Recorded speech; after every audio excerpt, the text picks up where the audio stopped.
I'd like to call upon Kelly Fedorowich, and she's going to lead our 5 amigos through the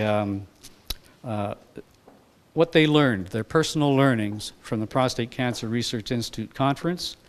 Kelly will speak to her presence there and what she learned, and Bob has a little PowerPoint presentation that he will speak to, and Louis will also speak to a PowerPoint presentation.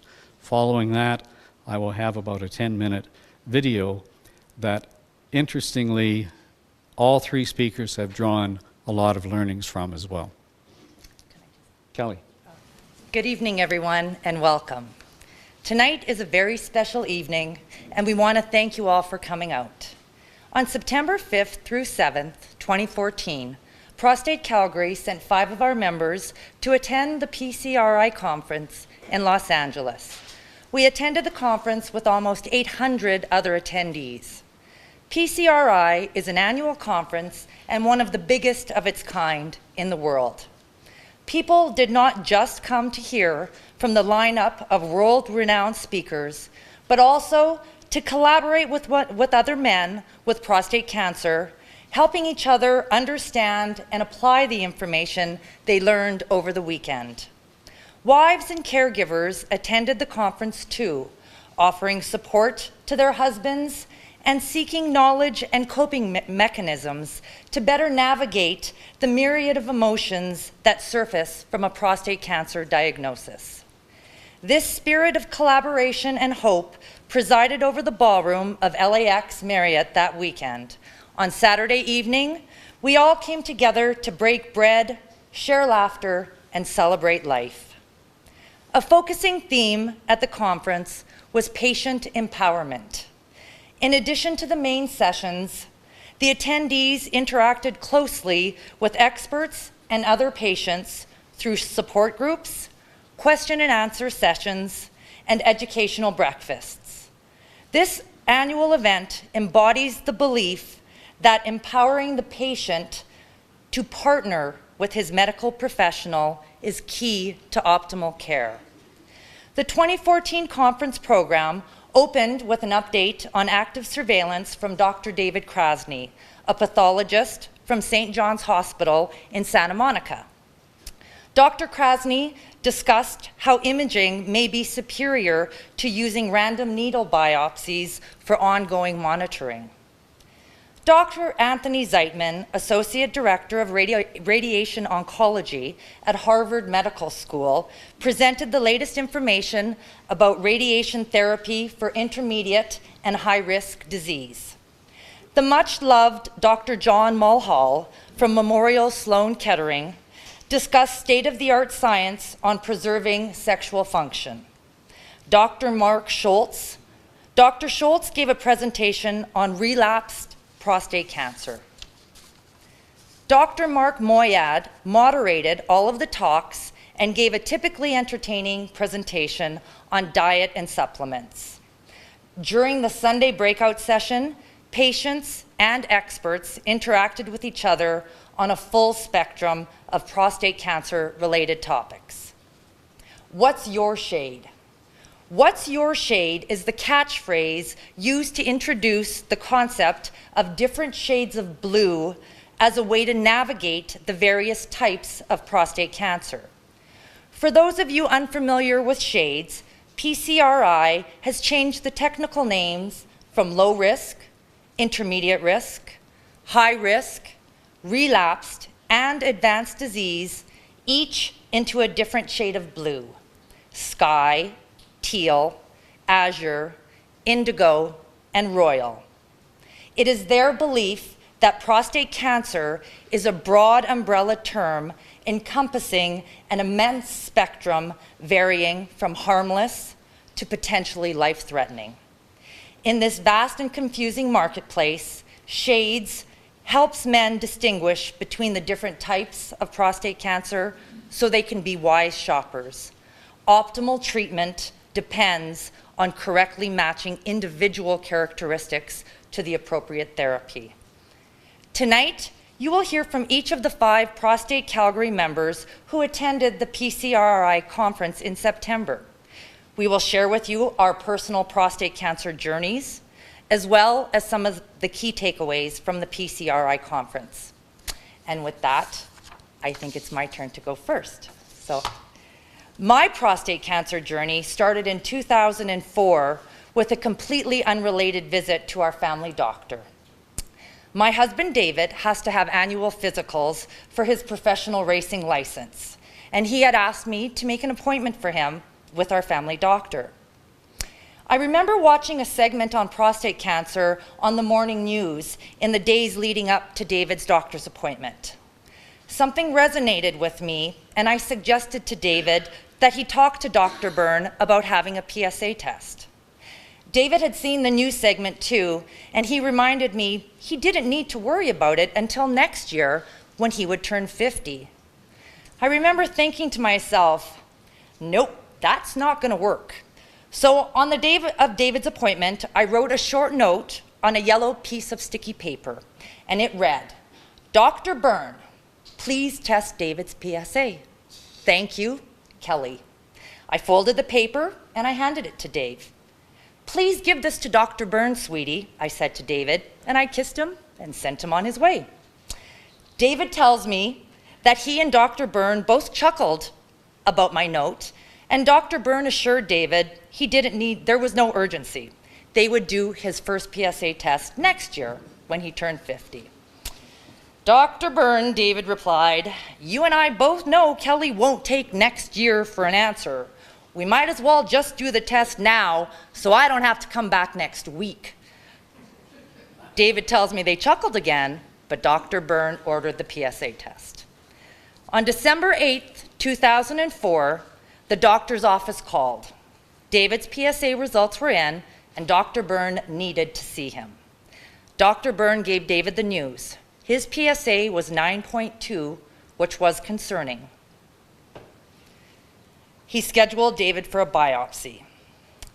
David's Gleason score was a 3+3, and the urologist actually asked David point blank, then and there, if he would like to schedule an appointment for surgery.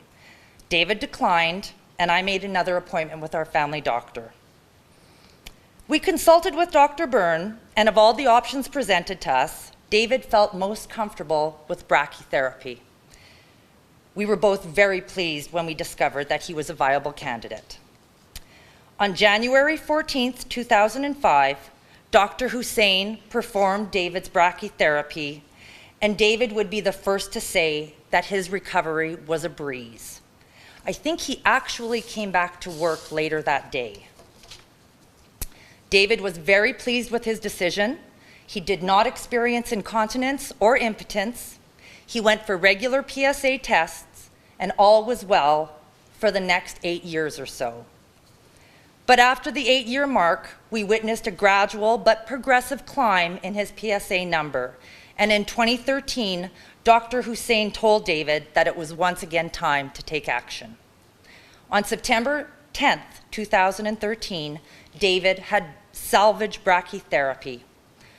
It was almost 9 years later, and this time round, the procedure was much more of a drain on David.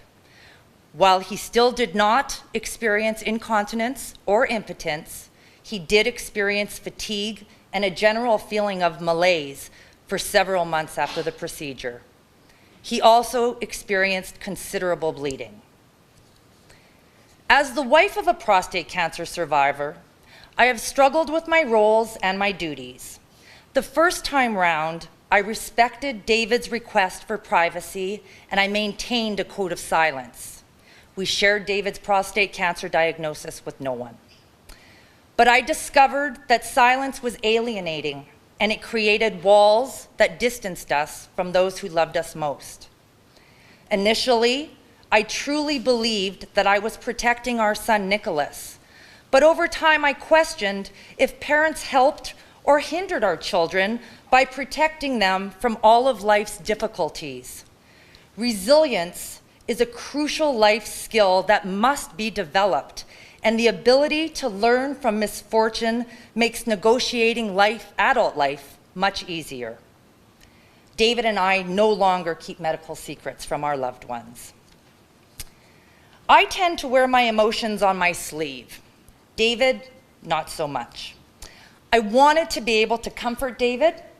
I wanted him to lean on me, and it made me sad when he didn't react in ways that I had hoped. But I came to understand that men and women are vastly different.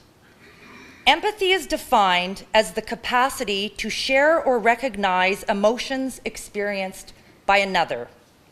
Instead of trying to think like David, in other words, think like a man, I assumed that prostate cancer would bring out his sensitive side. Heck, I thought maybe we would even bond over a good cry. Boy, did I get that wrong.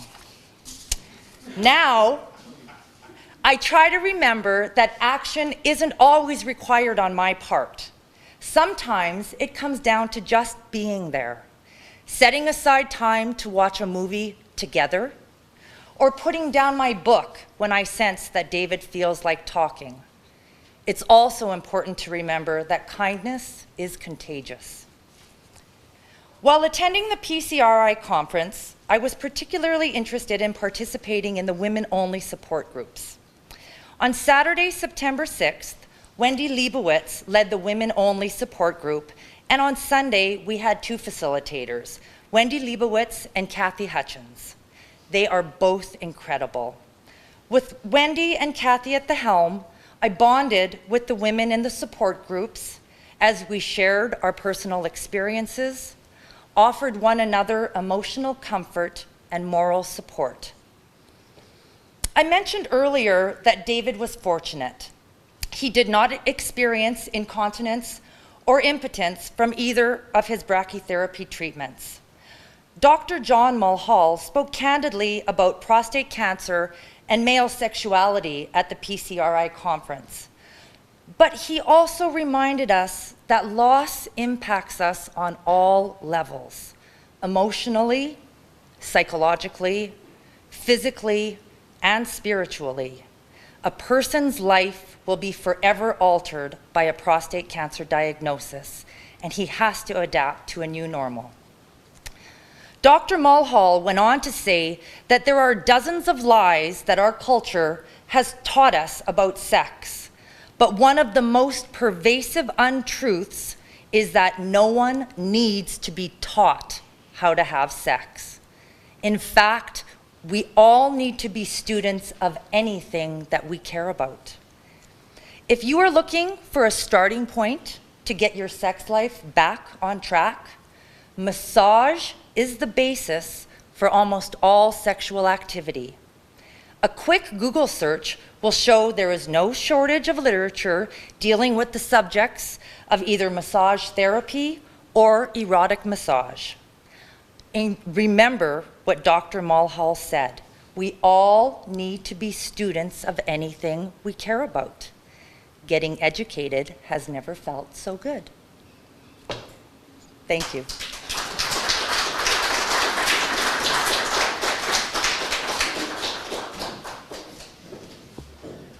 I'm Bob Dixon. My partner, Cheryl Kopp, is unfortunately unable to be with us tonight. She's into week 2 of battling the flu.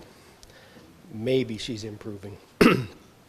I'd like to begin my discussion tonight with background on my journey. How did I get to be here?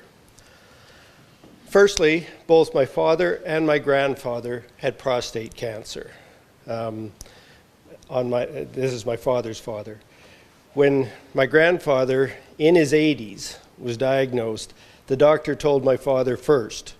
My father said, "Don't tell him," meaning my grandfather, "the news will kill him."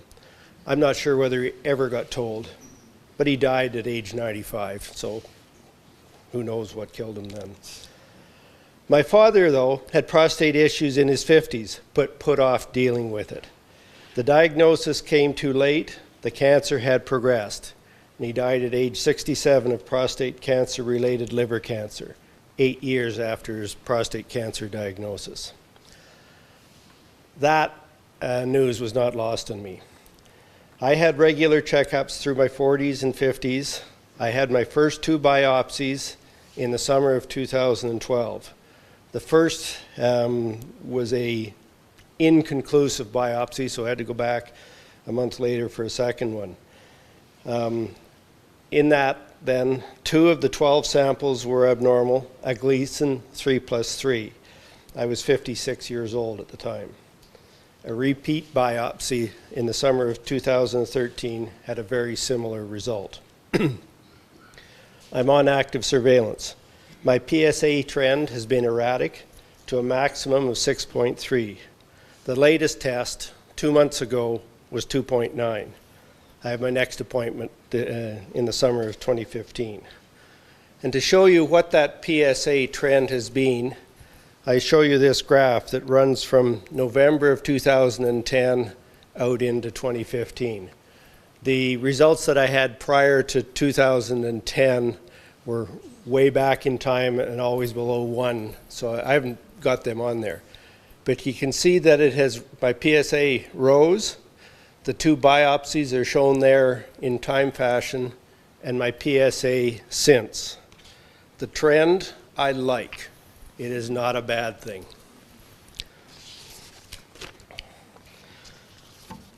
With that intro, I'd like now to digress to the speech that Cheryl wrote that she's unable to deliver, and I'm going to just read it off to you.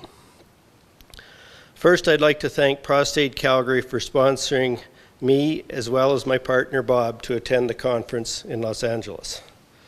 The 2014 conference was a little less overwhelming than the 2013 conference. I knew what to expect, what to concentrate on, and how to be better at organizing my time. I was a little more familiar with the lingo and felt more comfortable with the entire process. The 2014 conference did not disappoint. It again provided the perfect opportunity to gain insight and knowledge pertaining to the advances in prostate cancer that is not easily accessible to us in Canada. The information was all in one location and allowed us to focus on topics of our particular interest to Bob and myself for our journey. The advances in just 1 year were noticeable and not insignificant. The information obtained at the 2014 conference was once again very enlightening and provided me with a greater understanding and the ability to ask more informed questions of our healthcare providers here at home. As Bob's partner, I feel I not only need to be supportive, but I am also required to be educated and involved, as I am also directly affected by his cancer. Since Bob's diagnosis in June 2012, the treatment choice of active surveillance has involved monitoring Bob's PSA level supplemented by biopsies. At the 2014 conference, active surveillance was accepted as a documented form of treatment. This was a major change from the 2013 conference, where other, more invasive forms of treatment were the focus. Physicians are moving away from active, aggressive treatments in certain cases where the Gleason score is 3+3 or 3+4, and the risk level is determined to be low from biopsy results. Overtreatment is a major concern in the medical community for those with low-risk prostate cancer. At the 2014 conference, I concentrated on attending the sessions of particular relevance for the treatment option of active surveillance, nutrition, and diet, and less invasive alternatives to biopsies as a monitoring option. The potential side effect of biopsies is an ongoing concern, and the effectiveness of less invasive technologies is improving. Bob will speak to those alternatives in more detail in his presentation. For the first time, I also attended a workshop session for women and caregivers. Prior to the conference, I had the opportunity to meet Kelly Fedorowich on a couple of occasions. She is the leader of our own embryonic women's group in Calgary. I felt the need to support and connect with her at the conference, so I almost reluctantly attended the workshop session. In that session, I realized how lucky I truly am to have such an open relationship with Bob. Not all men are as forthcoming and open about prostate cancer as he is. I'm very fortunate that Bob does not possess the ostrich quality that seems to be so prevalent in the male population. I'm also beginning to realize that this journey also requires me to take care of me. It was quite surprising to me how many women attended the conference without their men. The women are taking on the responsibility of learning about their partner's disease and discovering the need for them to take care of themselves in order to be able to, to be able to be the supportive caregivers. This year, the importance of connecting and sharing became very apparent to me through attendance at the one women's workshop session. Advances in research and the true belief by physicians that prostate cancer will be one of the curable cancers is encouraging. Managing life and dealing with the side effects of all treatments was part of almost every session. These physicians see the whole person and not just the disease. Treatment options to deal with the concerns about incontinence and sexual performance and how this affects relationship were addressed. Bob and I are extremely fortunate that his shade of blue is sky, and I realize that a lot of you are not in the same situation. However, I can't stress enough for all of you to determine what is important for you in your journey, and if you cannot attend this conference, take a look at the videos. If you're here tonight, you are not an ostrich. Take advantage of all the resources that are available to you in an effort to improve your journey. Reach out to help others you may know to get them involved.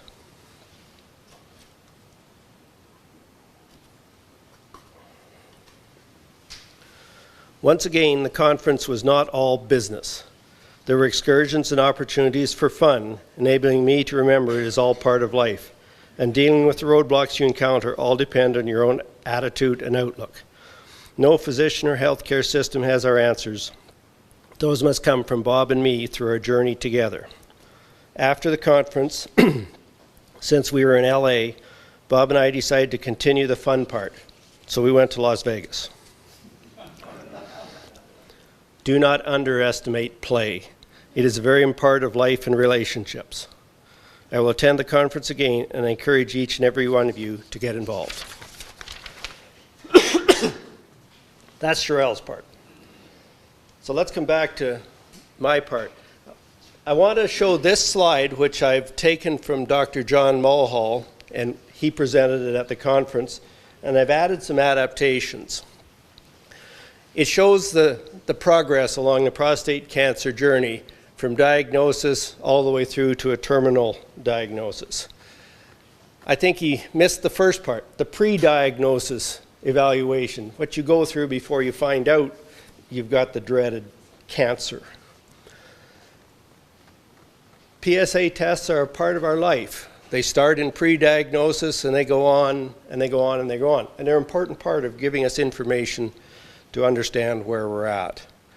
Imaging, although it's not as prevalent as I would like it to be, I think it's a coming thing. It's going to help significantly from pre-diagnosis right through into bone imaging and the whole bit that goes on farther along.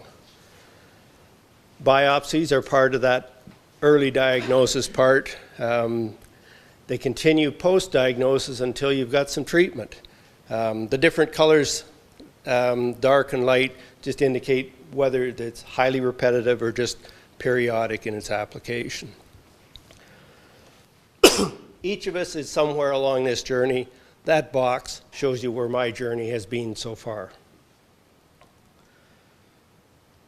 Another slide that I pulled from the conference, this is from Duke Bond, is looking at candidacy. Are you a candidate for active surveillance? He lists 10 things there. The first 6, he says, are most important, and the last 4 are of lesser importance. I grade myself on those. I have a Gleason 6 or less. My PSA is less than 10. I'm a stage T1C. I have positive biopsy cores in 2 out of 12. Tumor invasion as well, less than 50%. And PSA doubling time hasn't happened yet. Those are all good things. None of those bottom things, I haven't had those tests, so I don't know where I stack up. But I take that, I'm solidly in the active surveillance portfolio, and that's where I intend to stay.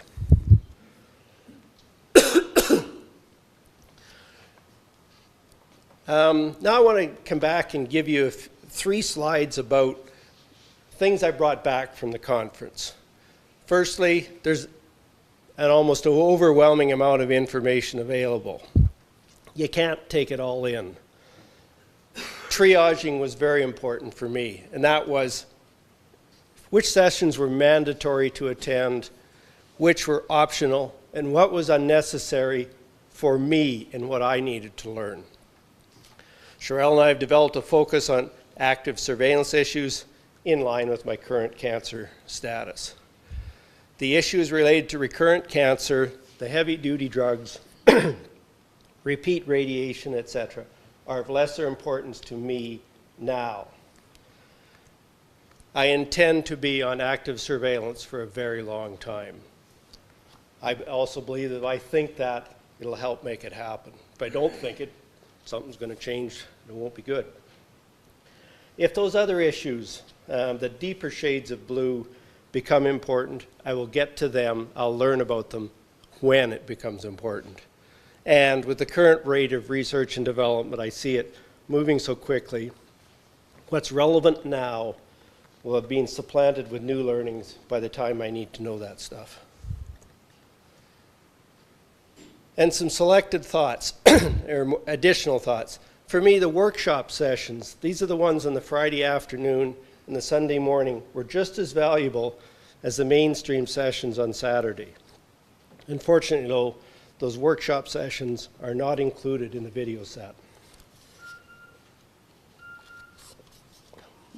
The 3 top workshop sessions for me were ones by Robert Princenthal, Duke Bond, and Jeffrey Son. All 3 of them spoke about imaging. That's an important part of what I need to learn more about, because that's where I want to have my health going. Then some of the other takeaways, and these are just phrases that I picked up, but they resounded with me. I won't even say that they're necessarily truths, but they're something that I thought I should bring back. Quote, with biopsies, we want fewer needles, but with better targeting. Let's do away with the needles that are just making holes in the prostate. With regard to color Doppler, 99% of urologists are not qualified to use it for any benefit. So you have to have, if you're going to do that, you have to have a practitioner that knows how to use it. In the USA, most urologists do their own biopsies rather than having others do it. Presumably, this applies both to random and targeted biopsies.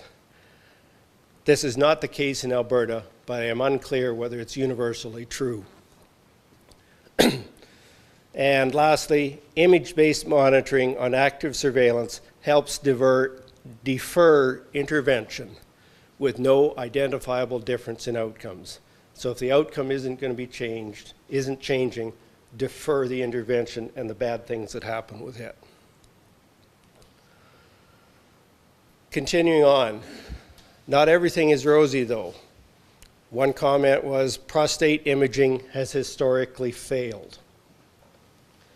Prostate is the only organ subjected to random biopsies. I do note though, I now believe the proper term for these biopsies is systemic or systematic, not random. So I'll try and use that phrase. I'm a strong believer in evidence-based medicine, that it matters. When somebody tells you something, ask them, how do you know that? There's an awful lot of myths or anecdotes that get portrayed even from your doctor that aren't necessarily grounded in research and solid understanding. From Dr. Krosny, risk of infection after biopsy increases from 2% if you've had 1 to 2 biopsies to 15% after 5 or more biopsies. So your risk level goes up the more of those biopsies you've had. He had a graph that shows it. So take a look at the video. Dr. Moyad, his common refrain is, ensure your diet is heart healthy. What works for your heart will work for your prostate. It'll work for all aspects of your life. ADT, or androgen deprivation therapy, is the most penis-threatening process that's out there. But I want to come back and just close on a happier note from Dr. Mulhall, speaking on sexual function. Use it or lose it. This is applicable to many body parts or processes. Your heart, your brain, your smile. It's not just sexual behavior. Smile at somebody tonight. They'll smile back and you all both feel better. Thank you.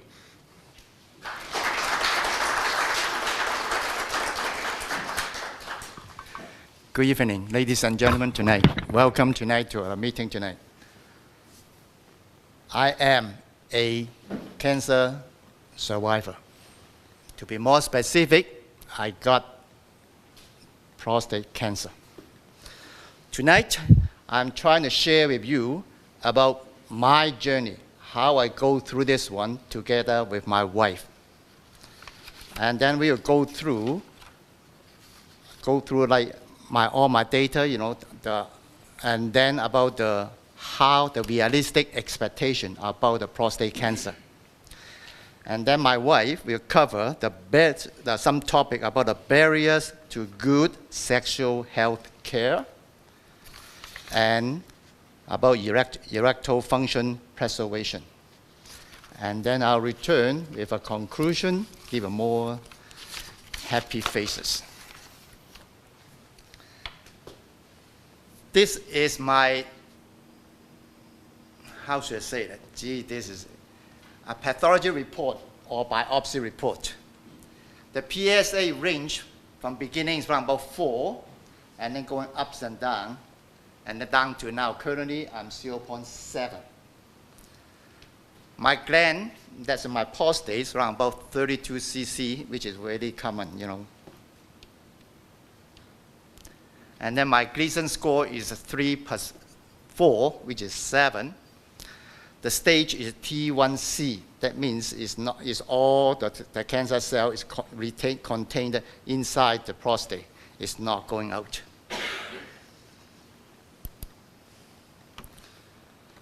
This is my PSA trend.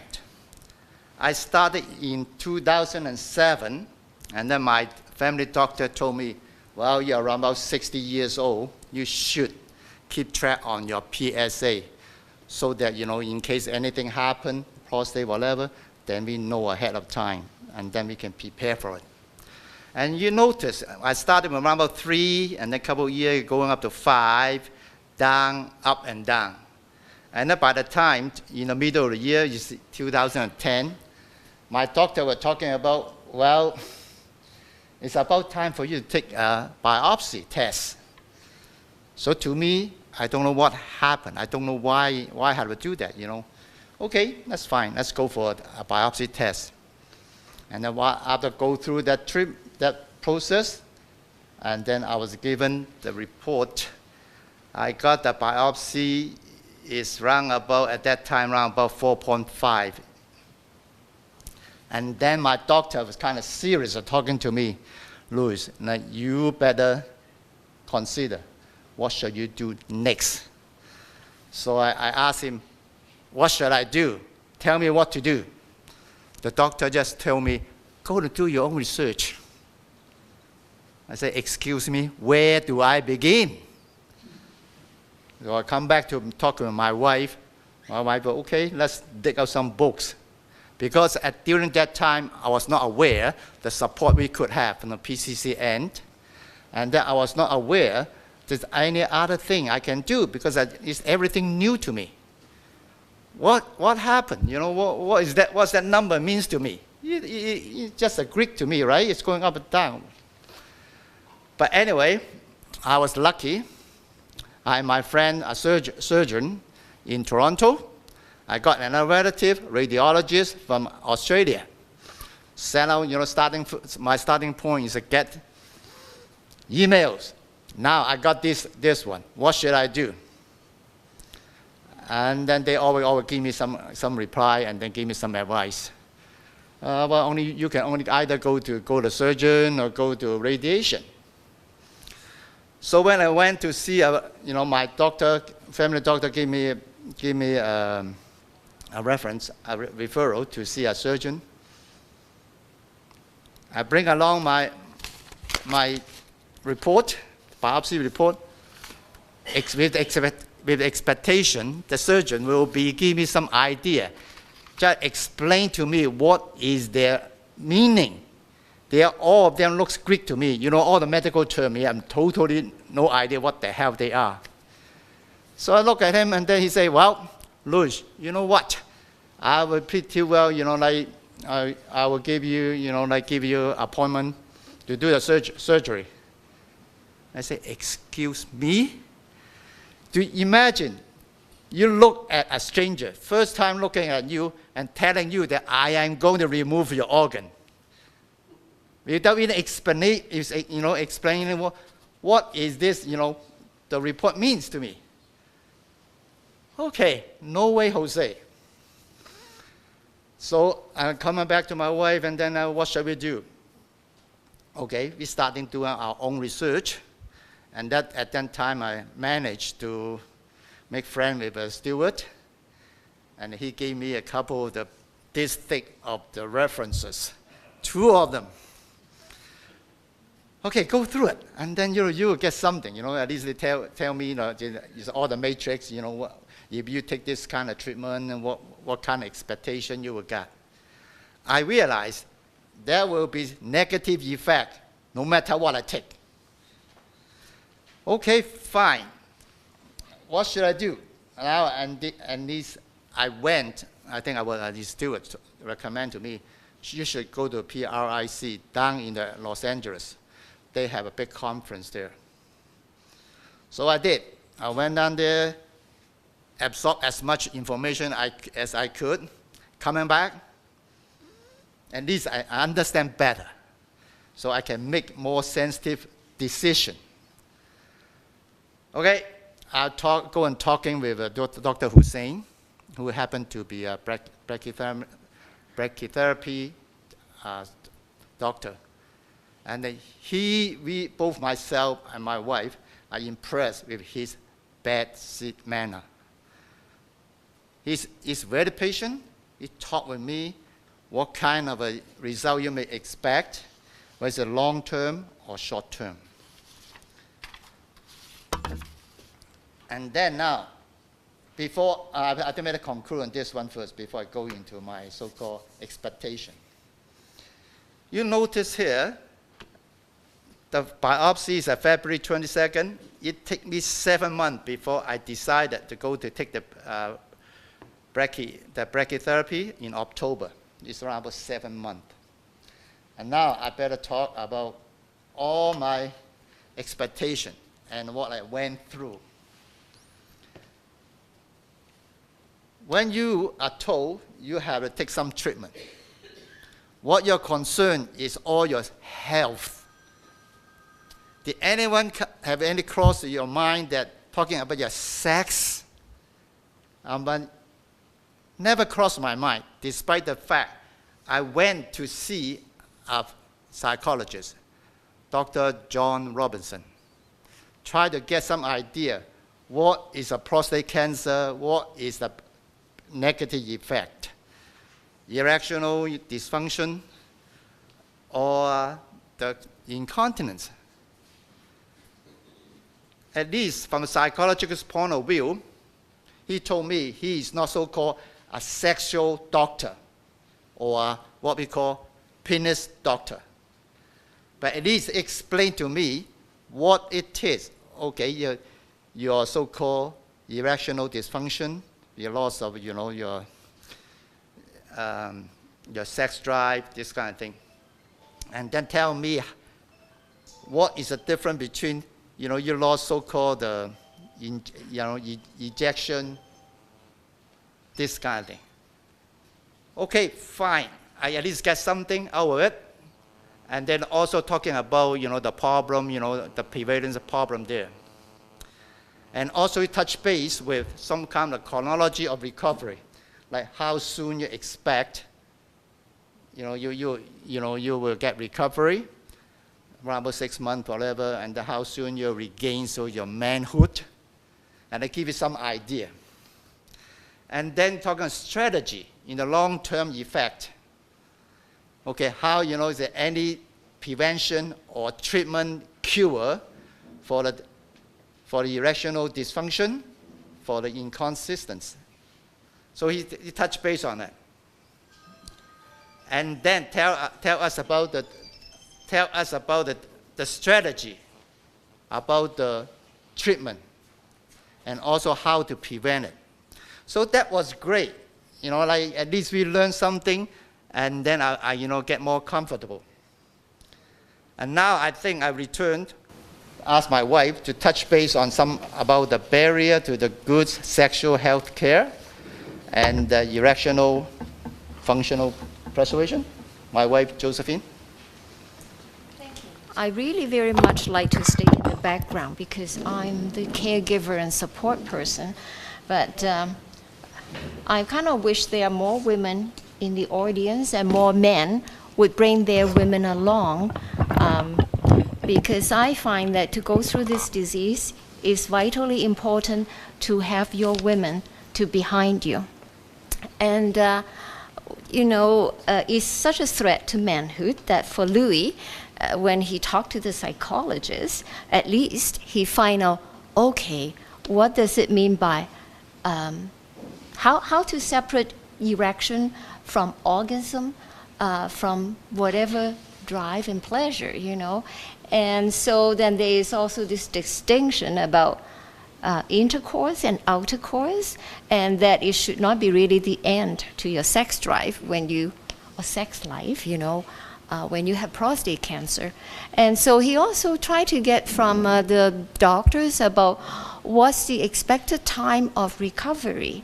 And because then when a doctor say, okay, you'll be fine in whatever months, you say, what does it mean, So, and so in this conference that I attended with Louis, Dr. Mulhall, we actually use his slide here, and he said, make sure when you talk to the doctor, you find out what does it mean by recovery, okay? So from his statistics, he say really 20% of the men who've gone through treatment back to their baseline in terms of their erectile function. So that's not a high percentage and very comforting. And so it's really untrue when they say 6 months on and you'll be fine. And he find that actually it takes much longer time, 18 months to 24 months. And that, with Dr. Hussein, he's wonderful. We end up choosing him because Louis actually have seen several doctors, from surgeon to radiologist to oncologist. And based on the doctor's response to him, do they answer his question, okay? Or are they really just so constrained with their time and only say, okay, get on to business, I can give you an appointment and you come in for treatment, and that's that, okay? And at that time, we didn't know a lot of folks in the Prostate Calgary to get the word of mouth. So what we really decide on is really mainly on how we assess the doctor in terms of their response and how knowledgeable they are in addressing the issue, their bedside manner. And Dr. Really Hussein impressed us because, boy, he told us about his research study on brachytherapy, and he was taking client who's 3+3 in terms of score, and then because Louis is 3+4, and he said, I'm expanding my study, and I do what kind of follow-up and how far down the line, to see how you are in terms of side effects and management. And so, we felt very comfortable with him. And then he also has some strategy to minimize some of the long-term erectile dysfunction thing.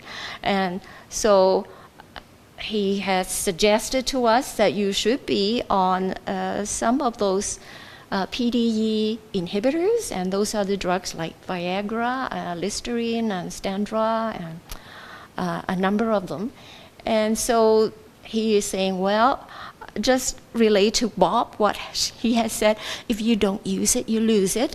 So, and so even if you are not thinking of you need to have penetration or intercourse, but you should have increased blood flow every now and then, okay? So that it will maintain your muscle in your penis, and also the endothelium, the lining of the wall of the blood vessels that go to that organ. And so I think is it within 6 weeks he was already on that kind of medication to maintain his function. And when I went to this PCRI conference, then I learned a little bit more from Dr. Mulhall, and he kind of said, what's the background behind this suggestion, and how is it reasonable, okay? And he said that ever since postpubertal, like teenagers, and they have erection every night in their REM sleep, okay? Cycles of deep sleeps, light sleeps, and so 3 to 6 times. And so he said then, even men in our older age also have that too. And so you need to maintain that flow of blood and erection, even without intercourse. And so he believed in that strategy, and Louis been following that. And so, and I'm kind of saying, well, not a lot of men fully recover to their baseline, but for him, he's been lucky. He's back to his baseline in terms of his sexual function. And so I find that with Louis' journey, I'll go take you to the next slide. Oh, this one? Left button? Not this one? Okay. And I find that with our GP, he's really not comfortable about talking about it, and time constraint. Because with our GP, he would say, okay, you book an appointment for one problem, but you have a second problem, okay, go and book another appointment, okay? Because time is money for them, and they really push their practice through. I don't know if you have that. And so whenever we go, we have to really write down all the things that we want to ask and go as quick as we can. And then there is also physician bias, about how they think you should be function, or do you really need it, or don't you really need it, And so when I listened to Dr. Mulhall, and he said, well, if a doctor look at you at being 85, and he may think that, well, that is not an important issue to you, why do we need to do any strategy, to salvage your function, But if you are able to open up and say how important that issue is with the doctor and talk about it, you say, I do have a very young wife, 35. That make a lot of difference. It's an important issue for me, so you need to maintain my function as much as possible. So they do have their preconceived idea. And I learned, from Dr. Mulhall, at first I thought, oh, it's just the Viagra that's most common, and he explained about some differences about different drugs, And Louis said, well, this is not my part. Let my wife talk about drugs, because my career had been a nurse, And so he said, well, Viagra, you have to take it 2 hours ahead on an empty stomach before the meal. And it lasts about 8 hours. So if you want it to work for you, and so then you have to plan ahead. Maybe 5 o'clock, take your pill, 7 o'clock, have your meal, and then you're good for the night and you're well prepared. And then he said, well, Levistra is a new drug, but it works similar. And then he said, well, but what about if you are a younger family and you have kids running around? You're really not predictable when the encounter would happen. And so he said, then you may want to talk to your doctor, about what are your needs, look at the other drug that lasts 36 hours, but then you take it on an regardless, you don't have to be empty stomach or without alcohol. And so, because it's a longer duration drug, and if you can take it even daily, I thought, wow, daily. And we thought, well, twice a week is enough. He said, well, you can have it daily. And so then you're ready to go all the time, and it fits your lifestyle, because you have this lifestyle, you cannot predict when things happen. And then he said that there's another drug, and that's the Standra. And that one works in kicks in 20 minutes. But it lasts short-lasting, about 60 minutes. So he said, well, if you haven't prepared and something happened, and you have some hot days that you didn't expect, something may happen. And then you say, oh, I did bring along my Standra pill with me, okay? And so he said, now a lot of people are embarrassed about talking the details about their life. But Dr. Mulhall is very open, and he said that you need to talk about it, and not only to your physician, and really you need to talk about it with your partner, okay, with your spouse, so that, there is this support behind you and understanding behind you. So I'm not going to go into detail about Dr. Mulhall's lie, but I just thought I'd share with you some of the thoughts that came to my mind. Yeah. And then, he mentioned about this, your return to baseline. A lot of the factors, depend on those that are highlighted in red. Pre-treatment, how's your function, and what's your age? And as Dr. Mulhall's, his statistics said, well, return to baseline, he expects about only 20% of people. But if you're under 65 and you had good function beforehand, then the return to baseline is 50%, okay? So that's more encouraging, at least to Louis. When he had his treatment, he was under 65. And so I'm kind of saying, oh, good that he belonged to that part of the statistics. Now, but then when he explained too, gaining that function back, is it without intervention or with intervention?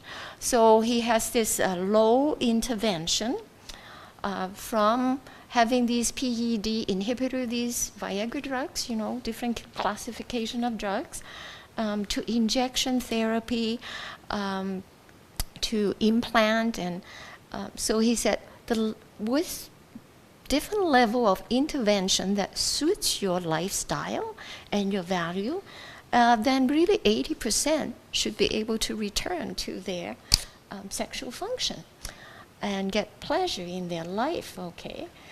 And so I kind of say it's so important how you choose your physician who's willing to talk to you about these things. So far, I haven't found anyone, okay? And neither has Louis, except he's gone to talk to a psychologist before treatment. And how well your function return really depending on how well the treatment is done. And it based a lot on the physician experience and how many cases they have done. And that's the physician volume that he talks about. And if you have any pre-existing medical conditions. So it's great that Louis has his medical condition like diabetes well under control, or he has no heart or cardiovascular disease, because those would hamper your blood flow and complications. Yeah. And so with that, I'm just very thankful for how Louis has gone through the journey with support from this organization and also obtain a lot more information from the conference that I can share with you. And I'll pass the mic back to Louis.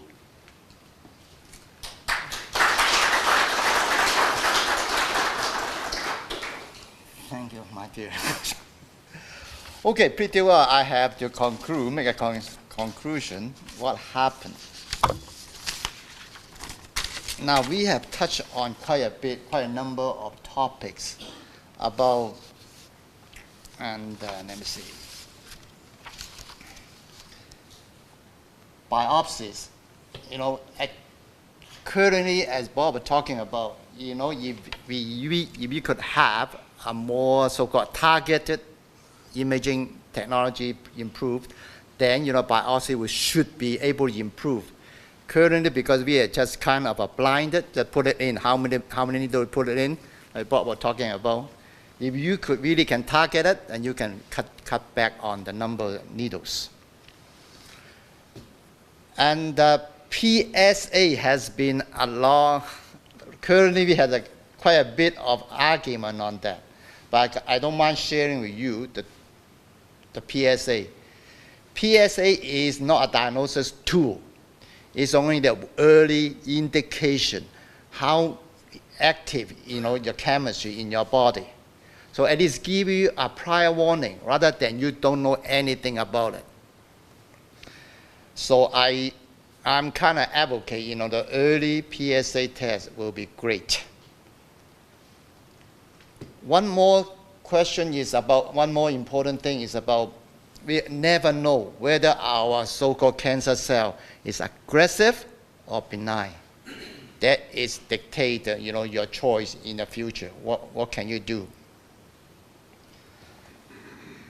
And now I better conclude it and the closing with this statement.